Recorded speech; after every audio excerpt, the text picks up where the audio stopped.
In Paris, married couple Vincent and Sophie have a butcher's shop. Unfortunately, it isn't a very successful shop. They don't have many clients, and those who do come get tired of waiting while Vincent weirdly massages the meat. One day, a group of vegan activists attacks the shop by throwing paint, breaking things, and doing graffiti on the wall. Vincent runs after them and manages to tackle an activist to the ground to unmask him, but his friends immediately come back to push Vincent off and rescue the guy. They kick Vincent's stomach before running away. Later in the day, the couple visits their friends Stephanie and Mark and share that the bank refused to give them a loan to fix the shop, so they'll be bankrupt soon. At first, Stephanie shows sympathy, but soon she starts bragging about all the money Mark makes in his own butcher's shop. During dinner, Mark also brags about all the money he makes and gives Vincent a gift.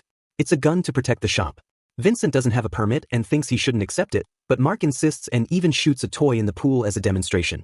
On their way home, Sophie tells Vincent they should separate because their marriage has become boring and she wants a man who thrills her.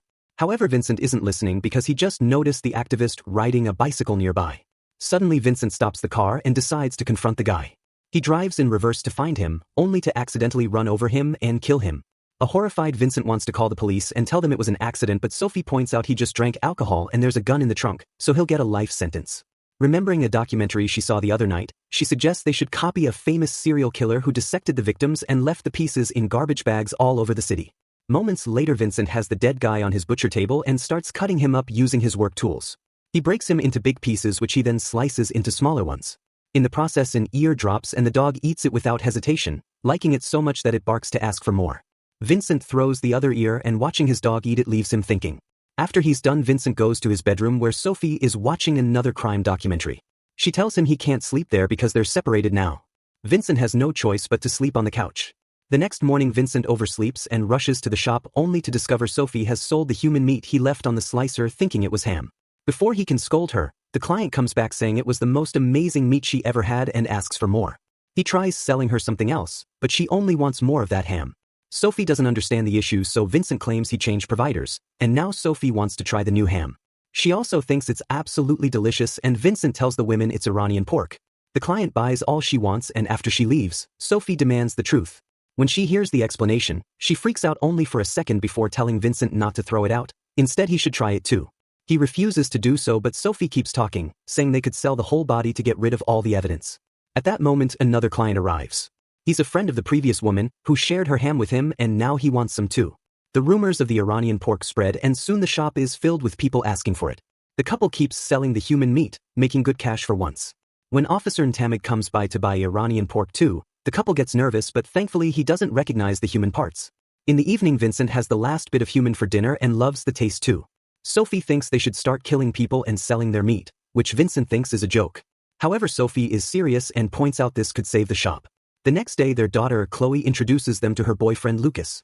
He's vegan, but he promises he respects meat eaters and isn't an extremist like those who thrash the shop, an action he doesn't approve of. Vincent and Sophie at first don't mind, but they're shocked to hear that Chloe has become vegan too out of respect for her boyfriend. Lucas won't eat the mushrooms Vincent made because they're soaking in the chicken juice, and he doesn't drink their wine either. He explains he only drinks vegan wine because traditional wine is made of crushed grapes that have dead insects in it. The couple brings out cheese and later a cake, but he won't accept those either because they have milk and eggs. He even calls Sophie an old cow as he explains how they treat animals on farms. After Chloe and Lucas leave, Vincent is so frustrated that he agrees to kill people. They go to a vegan restaurant and begin analyzing the clients, wanting someone with plenty of meat and no stress. The cook is very big, so they choose him as their next victim. When the guy's shift ends, Vincent follows him into his house and gets the knife ready, but when the man screams, Vincent panics and runs away. He joins Sophie in the car and tells her the man defended himself, that's why he had to run. However, Sophie can tell he's lying and says they need better plans, so she shares more ideas she's learned from watching crime documentaries. The next day, Sophie and Vincent go to another town and pretend to be vegan activists in front of a grocery store. When a man insults them, Sophie argues with him using all the data she learned from Lucas. A vegan man approaches them to congratulate them and starts ranting against the system without giving them room to reply, so Sophie has to yell something inappropriate at him to scare him off. A more friendly vegan guy talks to them next and they agree to meet later to discuss activism. Moments later, the guy shows up with 2 more people. Vincent and Sophie wouldn't be able to fight all 3 at the same time and get ready to leave, but the trio reveals they're planning to thrash a meat processing plant. Vincent gets an idea and agrees to join them, ignoring Sophie's disapproval. During the trip, they're given masks and one of the activists thinks Vincent looks familiar. The couple distracts him by saying they're florists. When they reach the meat plant, Sophie is shocked to discover it's Mark's business, so she stays outside by claiming she'll be lookout.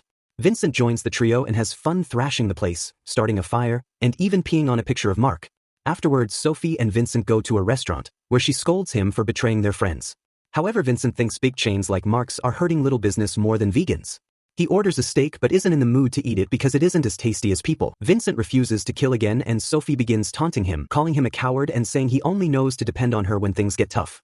Her words make him so mad that he raises a fork to hit her, but he stops himself and announces they're over before leaving. Sophie ends up chatting with the waiter and they bond over their love for crime documentaries. He offers to give her a ride, and when they make it to her house, he notices the shop. The waiter finds it ironic that he gave a ride to a butcher because he's vegan. He keeps flirting with her and even kisses her, only for a hungry Sophie to bite his tongue. Since he's bleeding, she invites him in so he can clean up. While the guy is in the bathroom, Sophie tells Vincent this could be their next Iranian pig and makes him jealous by explaining the kiss in detail. A furious Vincent starts sharpening his knife and Sophie gets excited to see him so worked up. However, Vincent pauses when he remembers that the best meat comes from cows. Sophie decides to give the waiter a massage on the couch to get him ready. When she tells Vincent to go, he starts having second thoughts, but Sophie pushes him into agreeing by mentioning their survival and threatening with divorce. Vincent leaves the kitchen and finds the waiter naked because he thinks this is all a naughty game the couple did to make him join their dirty time. This infuriates Vincent again and he starts beating the guy up until he's dead. At that moment, Chloe comes home, so Vincent washes his face off with fishbowl water and Sophie hides the waiter's clothes with the body behind the couch. Chloe is upset because Lucas broke up with her. Apparently he thought she's been eating meat in secret and that a butcher's daughter carries the love for meat in her blood. She wants to stay with her parents tonight and have the shop's meat for dinner, which causes the couple to freak out. They tell her to go back to Lucas and give him a second chance because he's a good guy. After Chloe is gone, the couple cleans the blood in their living room and proceeds to slice the body. While they work together, they can feel their bond becoming strong again. They throw the waiter's bike into the river and later sleep together on the couch. The next morning, Stephanie and Mark call them for moral support since they've found the destroyed shop. Sophie feels bad at first, but she changes her mind when Stephanie still mocks Vincent's shop. Officer Natomic explains this was done by the same activists who attacked Vincent's shop and even shows them footage. While Stephanie and Mark demand compensation from the government, Natomic privately asks Sophie and Vincent for more Iranian pork. That afternoon, a long line waits outside the store to buy Iranian pork and the whole body gets sold in just a few hours. Sophie promises they'll have more tomorrow, so in the evening, they kidnap the cook from the vegan restaurant and kill him in the bathtub after some hesitation. As days pass, the couple keeps killing vegans with different tactics. Vincent stops being hesitant and starts enjoying the thrill of the hunt. Every day they have more and more clients and the lines at the shop are incredibly long. The couple grows closer while working together and murdering people becomes such a routine for them that they have silly conversations while killing. One night they invite a vegan man to thrash a meat plant together. While the guy is choosing a mask, Vincent gets his knife ready, but the man sees him and kicks him before running away. The couple begins chasing him through the forest, but unfortunately they lose sight of him. Sophie thinks their adventure is over, however Vincent can hear someone moving in the darkness. Then Sophie calls the guy's phone and the ringtone gives away his location. The man panics and tries running again, only to trip and fall. When the couple checks on him, they realize he's already dead and the fear must have given him a heart attack. The next day, Sophie and Vincent share the steaks made out of heart attack guy with Stephanie and Mark, who admit it's good and their jealousy keeps them more quiet than usual. When Mark takes another bite, he's shocked to find a piece of metal in the meat and Stephanie recognizes it as a pacemaker. Vincent immediately takes it and tells them it's actually a microchip farmers use to track their livestock. An argument ensues and when their friends start mocking their little shop again, Vincent finally gets brave enough to call them out and insults everything about them. A furious Mark jumps on Vincent and they start fighting in the middle of the garden, ignoring their wives' pleas. Vincent tackles Mark into the pool and ends up biting his ear off, chewing it without thinking. When Stephanie calls him out, Vincent spits it as if it was disgusting and pretends he was just making a point. After watching a documentary about leopards, Vincent begins copying their camouflage and running techniques to hunt victims more efficiently. From then on, he watches more animal documentaries to copy other techniques, like learning to choke people to death like a snake. Some nights, eating human meat gets the couple so excited that they end up getting dirty. One afternoon, they're having a barbecue picnic in the park and a guy complains about the smoke and the smell of burning corpses since this is his favorite yoga spot. The couple pretends they agreed to move but ends up killing him instead. Sometime later, the couple attends a vegan event to look for new victims. Vincent is tempted by a very chubby boy and creeps himself out since he doesn't want to hurt children. At that moment, they bump into Chloe and Lucas, so they have to pretend they've become vegan and only sell meat to earn a living. Lucas comments on all vegans that have disappeared lately and thinks the Union of Farmers or the Butchers Guild are behind it. Suddenly, he kicks the couple out of the event as he calls them butchers, which is overheard by the activist who thrashed Mark's store. On their way out, Sophie notices a black woman and points out those are 2 flavors they haven't tried. Vincent decides to revoke his not killing women rule and the couple chases after her. That night Vincent's knife breaks while he's slicing the woman.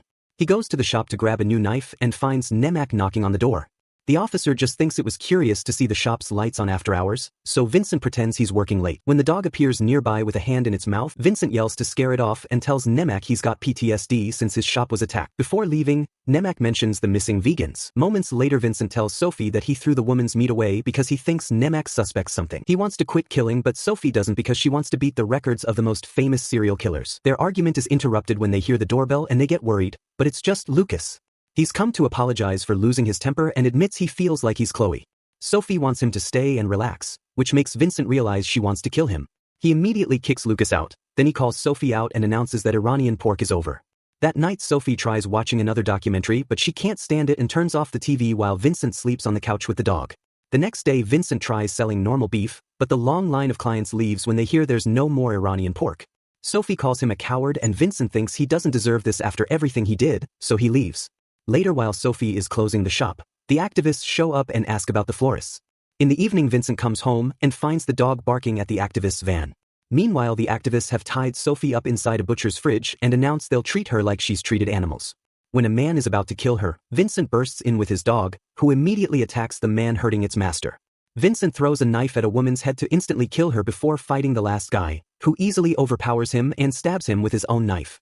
A furious Sophie manages to loose the ropes and pushes a meat hook to kill the man in revenge while the dog finishes the last activist by biting his groin. Then Sophie removes the knife and confirms Vincent wasn't stabbed in a vital spot. Sometime later a documentary is made about Sophie and Vincent.